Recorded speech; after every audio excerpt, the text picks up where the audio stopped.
Good afternoon, everybody, and thank you for joining the latest coronavirus press conference.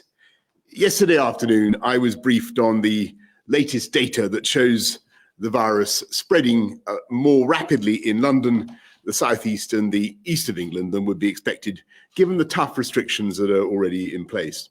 And I also received an explanation for why the virus is spreading more rapidly in these areas.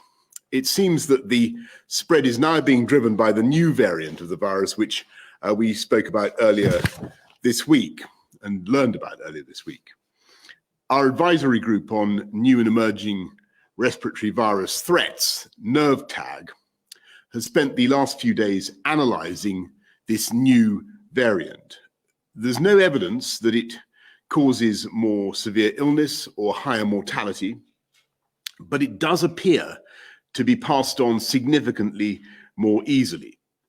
NERVTAG's early analysis suggests the new variant could increase the R by 0.4 or more, and although there's considerable uncertainty, it may be up to 70% more transmissible than the old variant, the original version of the disease.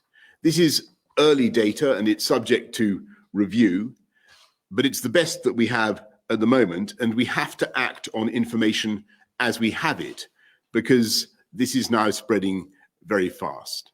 The UK has by far the best genomic sequencing ability in the world, which means we're better able to identify new strains like this than any other country.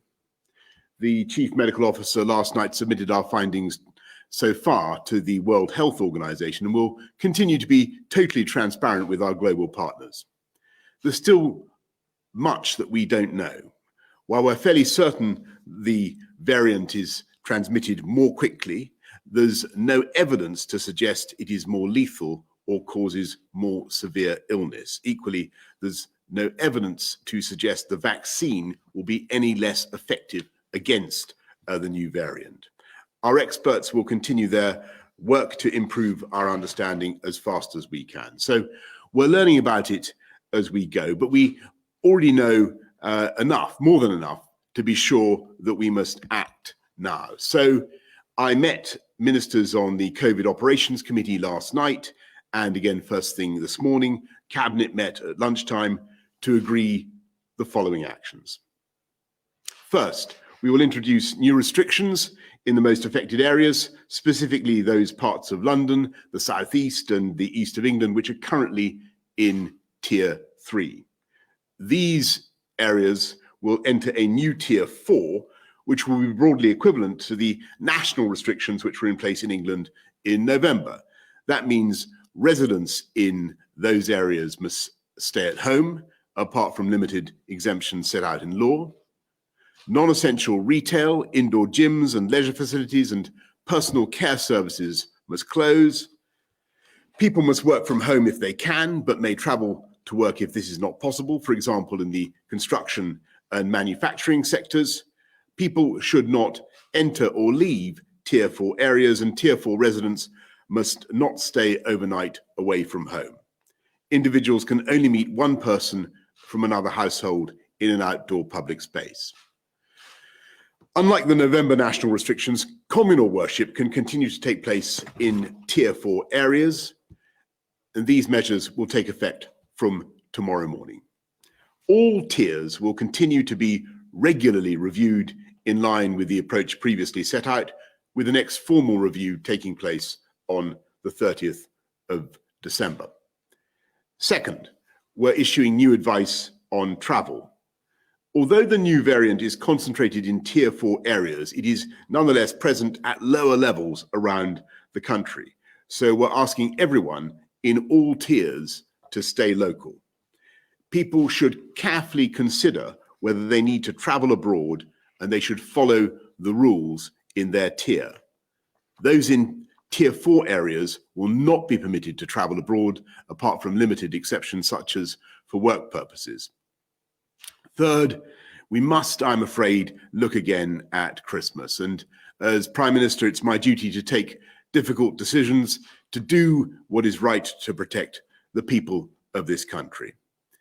Given the early evidence we have on this new variant of the virus, the potential risk it poses, it is with a very heavy heart, I must tell you, we cannot continue with Christmas as planned. In England, those living in Tier 4 areas should not mix with anyone outside their own household at Christmas, though support bubbles will remain in place for those at particular risk of loneliness or isolation. Across the rest of the country, the Christmas rules allowing up to 3 households to meet will now be limited to Christmas Day only, rather than the 5 days as previously set out. As before, there will be no relaxation on the 31st of January, so people must not break the rules at New Year. They must not break the rules at New Year. It's very, very important to emphasize that. I know how much emotion people invest in this time of year and how important it is, for instance, for grandparents to see their grandchildren, for families to be together. So I know how disappointing this will be. But we have said throughout this pandemic that we must and we will be guided by the science. When the science changes, we must change our response. And when the virus changes its method of attack, we must change our method of defense.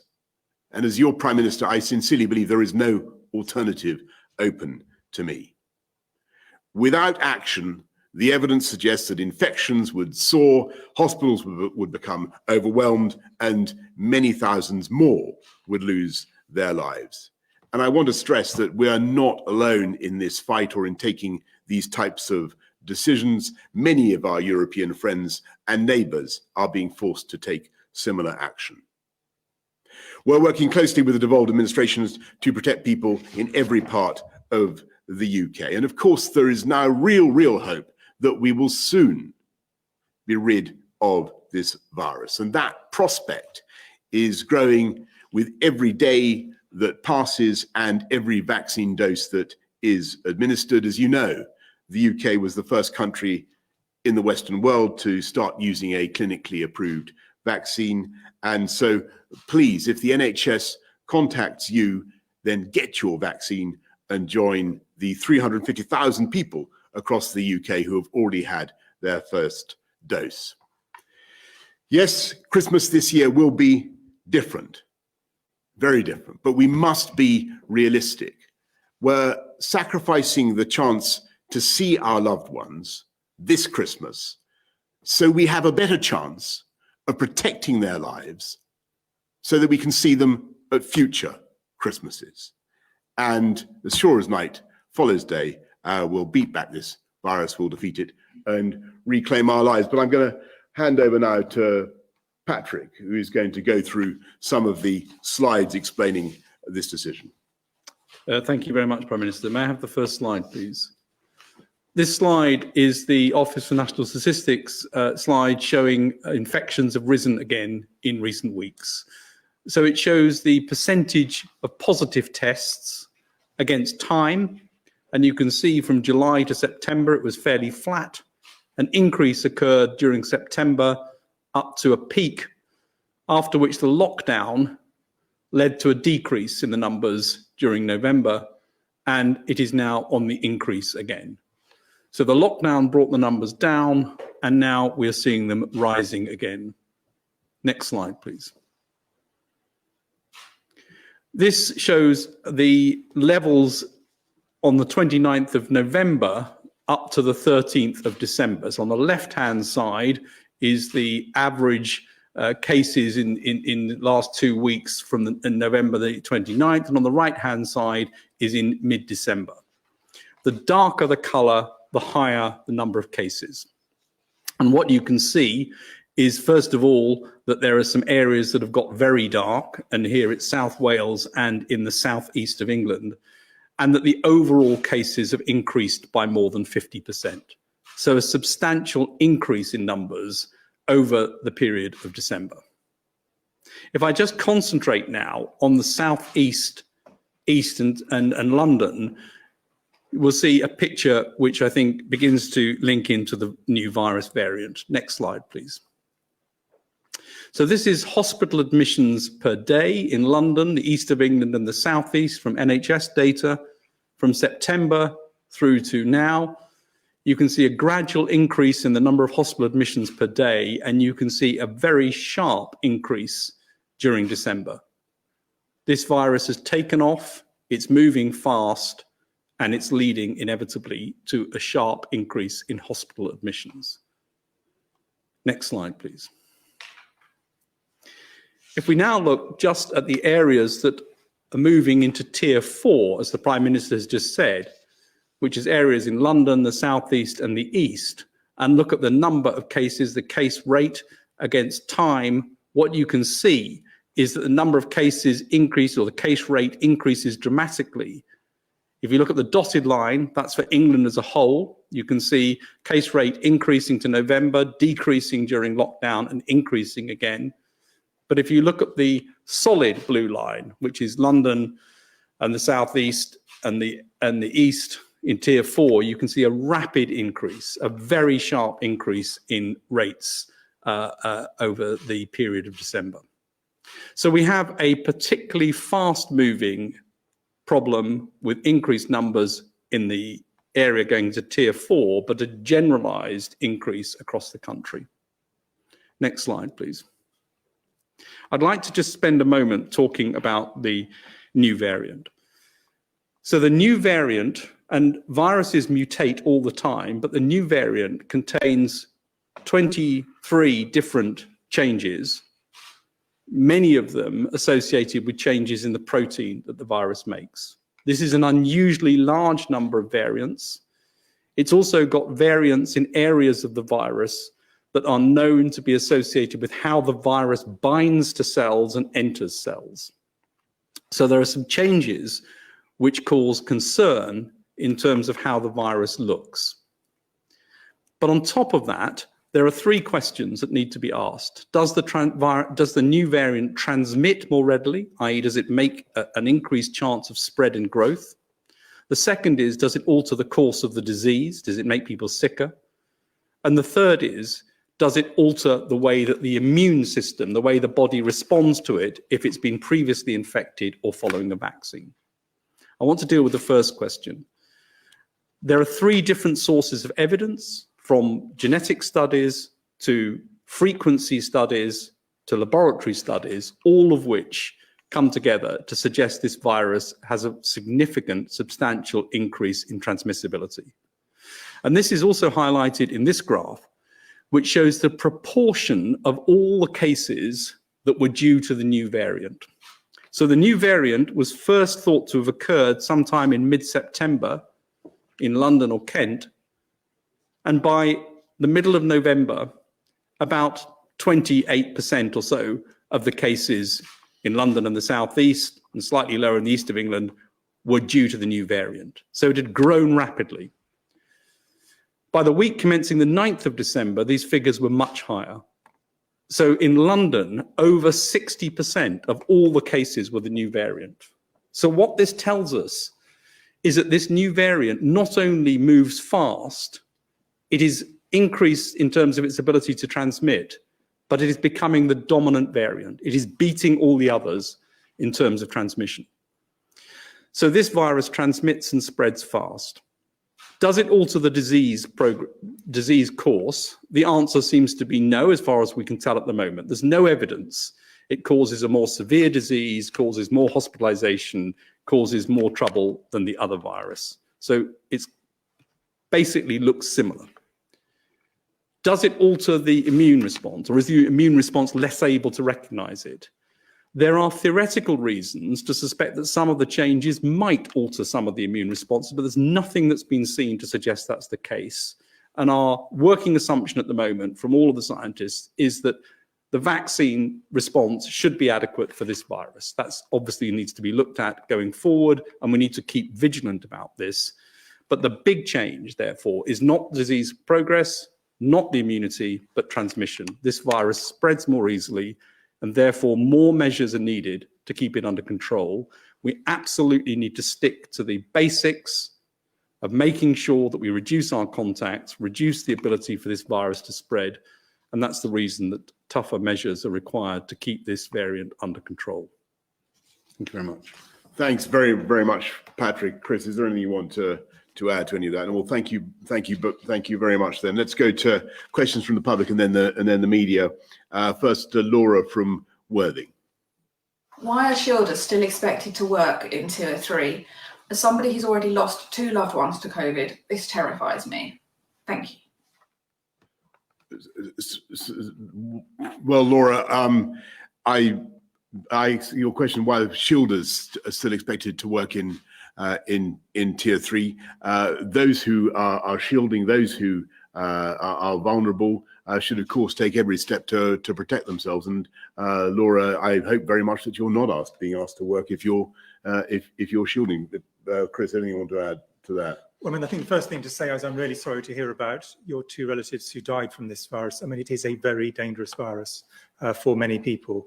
The shielding patterns are actually being re-looked at, but the view about shielding is that in the first wave, shielding did many things that were useful, but also did many things that were actually actively harmful. And we have therefore changed the model of shielding since the first wave. And that includes people being able to get out more in many situations and also areas around work. But this is something which people are keeping on looking at to try and get the optimal balance between isolating people too much and isolating them enough from the virus. Thanks very much. Let's go to Mike from Cheshire. Mike from Cheshire asks, in the daily update figures, people testing positive, number of tests, deaths, and so forth, could you also provide the number of people who've had the vaccine? Well, Mike, thanks for that. And yes, as you've heard from me just now, the figure that I've been given today is 350,000 have so far had their first dose. And we'll make sure that we keep people regularly updated on the rollout of the vaccine. Let's go to Laura Koonsberg of the BBC. Thank you very much, Prime Minister. There were calls for you to drop the plans for Christmas last week, just a few days ago. But on Wednesday, you told me and our viewers it would be inhuman to change the plans. And now that's exactly what you've done. Aren't the millions of people whose plans have just been torn up entitled to feel that you just left this too late and you've caused them more personal disruption and upset by doing so? And can I ask the medics, you've shared some of the analysis of this new variant, but you mentioned that Porton-Down have been looking at this in the earlier press conference this week. Can you say if Porton-Down have completed their assessments of it? And Professor Whitty, if someone is packing a bag right now, listening to or watching this, trying to leave the Southeast by midnight tonight, what should they do? Well, Laura, let me first of all just say to everybody who's made plans for Christmas, as I said earlier on, everybody who's thought about it, all the care and love that's gone into plans for Christmas, we, of course, bitterly regret the changes that are necessary. But alas, when the facts change, you have to change your approach. And the briefing that I had yesterday about this mutation of the virus, particularly about the speed of transmission, was not possible to ignore. And when as I say, when the virus changes its method of attack, we as a country have to change our method of defense, and that's what we're doing. Shall I take the one that was addressed directly to me, and then Sir Patrick may want to talk about Porton-Down? I want to put some numbers out there because I think that helps to explain why I'm going to give the answer that I'm going to give. But my short answer would be, please unpack it at this stage. And the reason for that is if you look at the southeast, if you look at the east of England and look at London, there's been a really dramatic increase in the proportion of the cases that we see that are, when we do on the screening tests, which are not absolutely exact but pretty accurate, would imply that in the southeast, 43% of the virus is now this new variant. In the east of England, it's 59%, and in London, 62%. The numbers may vary slightly, but those numbers are broadly right. And those have gone up very, very fast over the last few weeks. So this has really gone incredibly quickly. They are much lower in other areas of the country. And then when you look at the rates of increase in hospitalizations, there have been the numbers of people in hospital across the country. What you see is in the areas where this is very, very common, you're seeing rates of increase of maybe 36% in the east of England, 34% in London, and 28% in the southeast. These are the areas which actually have significant numbers of this new variant.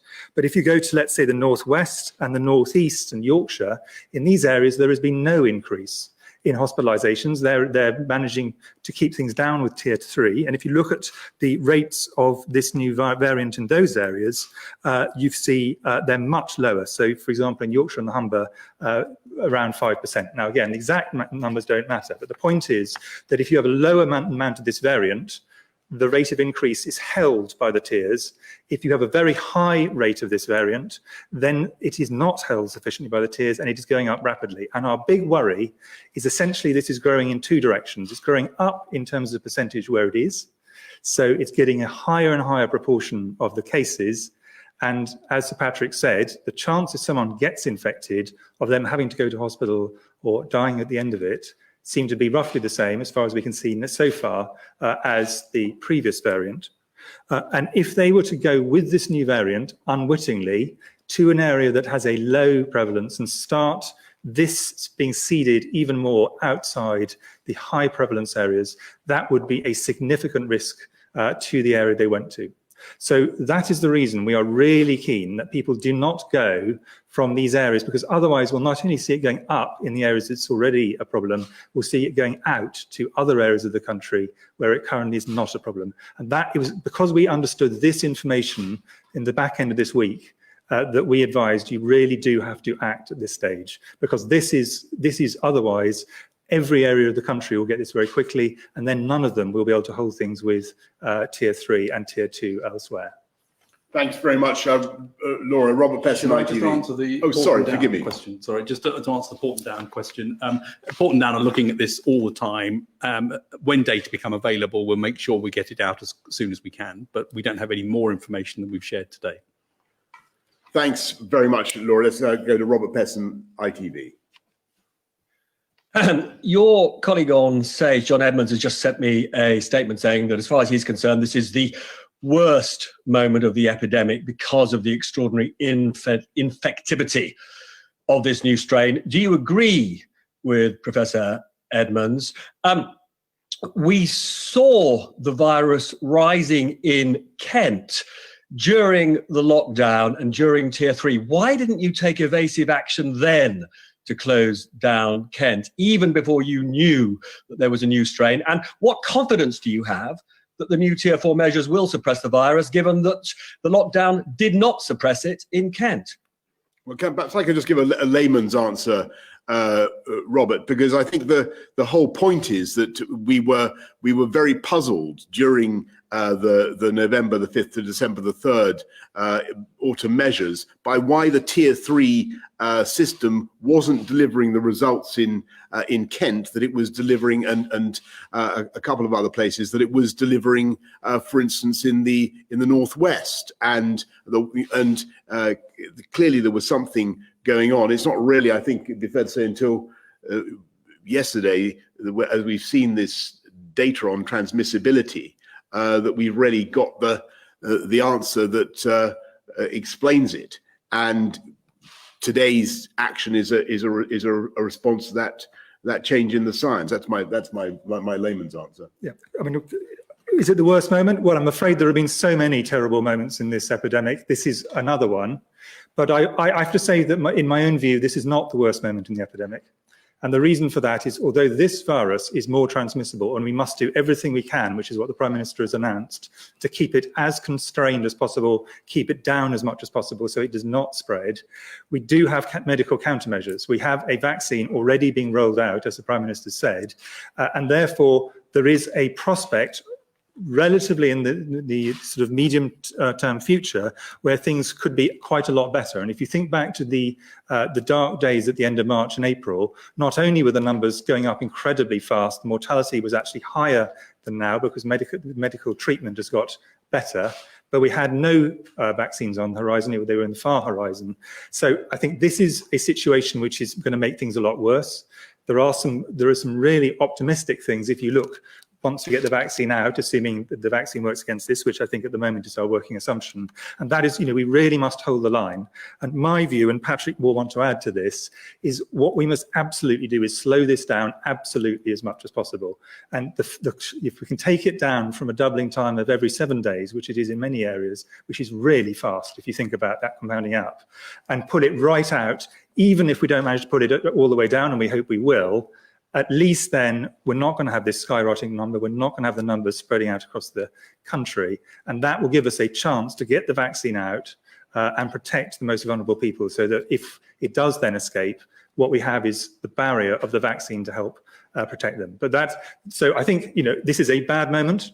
That's the reason the decisions have been taken by the Prime Minister and ministers. But there is at least this prospect in the future. Yeah, I agree with that. I mean, this is a horrible moment for sure. I think we should, though, thank that we've got the genetic sequencing consortium that's actually got onto this very fast and found an explanation of what was going on. I think that's really important that we've got that, and we'll continue to utilise that resource in the UK. And we know what needs to happen to try and slow this down. And it's the basic things. I mean, although this is complicated in many ways, in other ways, it's really simple. Reduce contacts, do the basics, face, hands, space. Make sure that that is what we do to try and resist the ability of the virus to spread from one person to another, and it will slow it down. And that's what we need to make sure we get on top of, as Chris said. I think this will slow it down, and we need to make sure we keep a lid on this. It's not a good moment for sure, but it's one that's controllable. And as Chris said, there is an important light at the end of the tunnel with vaccination having started. Thanks very much, both. And thanks, Robert. Let's go to Sam Coates of Sky News. Prime Minister, this decision will be upsetting for millions of people. So could you just speak directly to everyone suddenly now spending Christmas Day alone? What hope can you give them? And similarly, what's your message to people considering gambling and breaking the rules? And finally, how long realistically do you think everyone will have to stay in tier 4? Is there any chance it's in place until enough people have had a vaccine? And to the two scientists, is the new strain impervious to social distancing measures? Might the 2-meter rule and existing face coverings no longer be enough to protect people? Would you travel in a train carriage through Kent tonight? Well, thanks very much, Sam. Obviously, these measures, as I say, will be reviewed like all the others every 2 weeks, and there'll be a chance for Parliament to consider them, obviously, along with all the other tiering questions at the end of January. Obviously, people should not break the rules. Obviously, people should follow the guidance. I hope very much that elderly or lonely people who are able to form bubbles, who have household bubbles, will have that consolation. That's clear from what we've said today. But I suppose what I would say to everybody who's now thinking of having a much reduced Christmas, of course, we bitterly regret that this is necessary this year. I know how much love and care and thought goes into preparations for Christmas. I suppose the message is, that this is the year to lift a glass to those who aren't there, in the knowledge that it's precisely because they aren't there to celebrate Christmas with you this year that we all have a better chance that they'll be there next year to celebrate Christmas with you. I suppose that would be my message, Sam, to the country.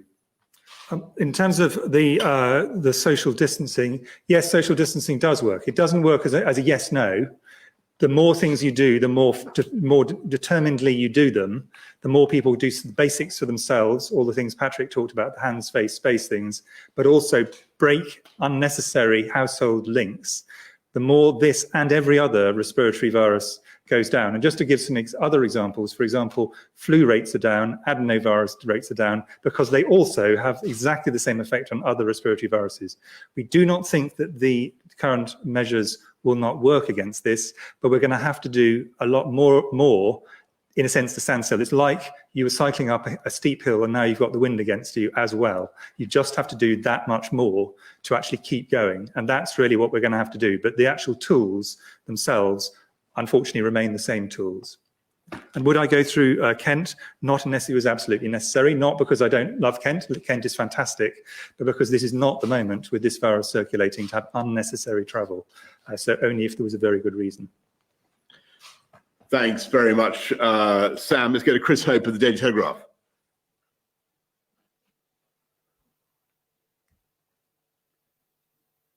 Chris, you need to unmute, I think. We can see you. Can you hear me, Prime Minister? Yes, got you. Forgive me for that. How will this be policed, Prime Minister? Do you think police should be stopping people from travelling outside of the Tier 4? And do you advise police to knock on the door of households that break these rules on Christmas Day? And are these an admission that the tiers have failed? Are we back to essentially lockdown until March? And just for the scientists and medics, I wonder why Britain has got this one so bad, this variant so bad. Which other countries have it? And how did the new variant get here, please? Well, Chris, first of all, I think the police have done an amazing job of enforcement, light touch enforcement. They've handed out lots of FPNs, fifth penalty notices, for breaches of the rules, but they've also helped to keep people overwhelmingly in line with what they need to do. And that's, I really thank the police, men and women up and down the country for what they're doing. I'm sure they'll continue to do it in the same way throughout this period. But I'm sure, above all, I think people will naturally want to do it themselves, as they've done throughout this crisis. The bulk of the population take this incredibly seriously, get it right, and they'll continue to do so. In terms of the question about why here and where else is it, viruses mutate all the time. So lots and lots of mutations of the virus around the world. This one is a particular constellation of changes, which we think is important. I think they'll arise for every time a virus replicates, it can make a mistake. And so that some of these things just arise by chance. The question is what advantage it gives the virus. And this one seems to have given the advantage of transmissibility. We think it may be in other countries as well. We think it probably is based mainly, we think there's a large outbreak in the UK. It may have started here, we don't know for sure. There will be other types of mutations around the world. It's very important that this sequencing effort to try and find out what the sequence is doing, how much has changed, is looked at a global level, and we start to get a handle on where these changes are occurring in the virus across the world. It's going to be an important part of surveillance going forward. Brill, thank you. Nigel Nelson, Sunday Mirror. One for the Prime Minister. Given you were at least aware that there was a new variant of the virus out there as far back as November, do you now feel it was reckless to promise 5 days of Christmas against scientific advice? And may I ask Chris Whitty a question? Earlier in the week, you were talking about keeping meetings at Christmas time short without specifying what short was. Can you say now for tiers 1, 2 and 3, whether that should be seeing Granny for a cup of tea for an hour, a 2-hour Christmas lunch, or 4 hours going to sleep over the telly? Well, no, Nigel, first of all, thank you very much. But we've always taken account of scientific advice, always tried to follow it. And that is what we're doing today, because the science is clearly changing and has changed in the sense that our understanding of this new virus, its transmissibility, has been radically shifted just in the last 24 hours. And certainly the understanding of the people before you here this afternoon. And we simply can't ignore that. And that's why we're taking these extra steps today to protect the country.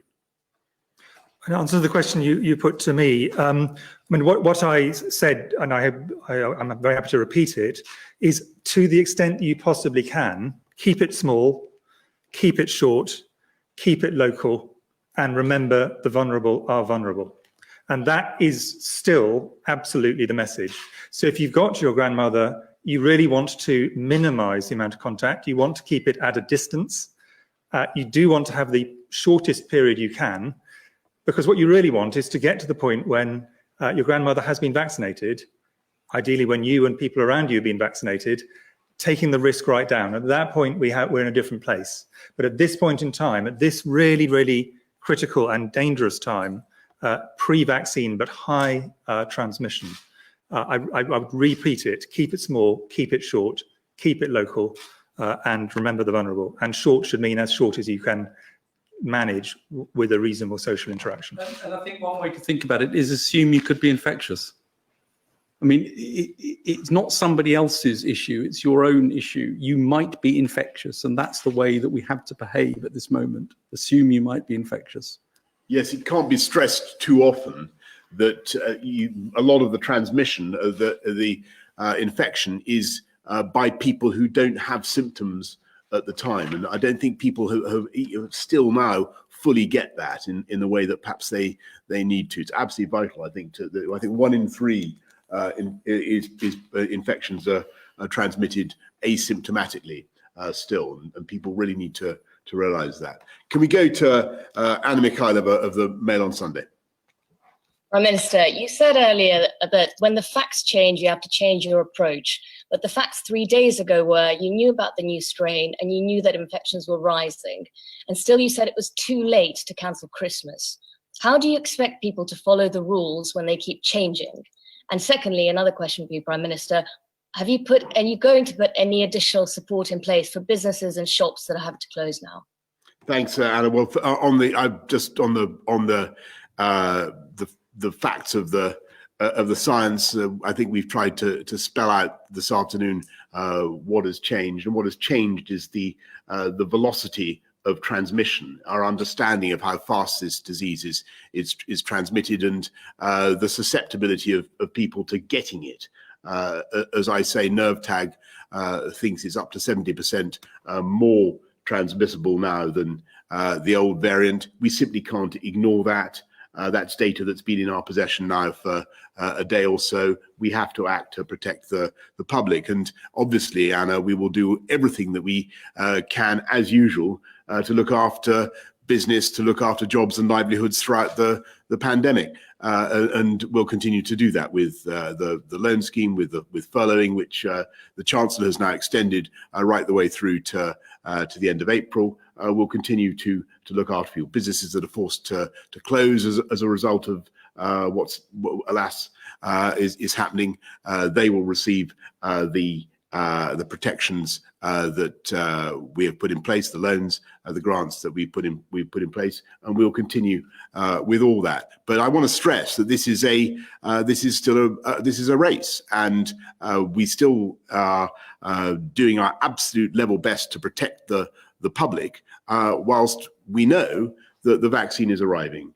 And I'm very, very confident, more confident than ever, that we'll get that vaccine into a significant proportion of the population by the spring, and that things will be radically different for our country by Easter. I'm absolutely convinced of that. And although this is unquestionably a difficult moment in the campaign against this virus, in the struggle against this virus, those fundamental facts, that fundamental reason for optimism about the progress that we have made, that remains unchanged.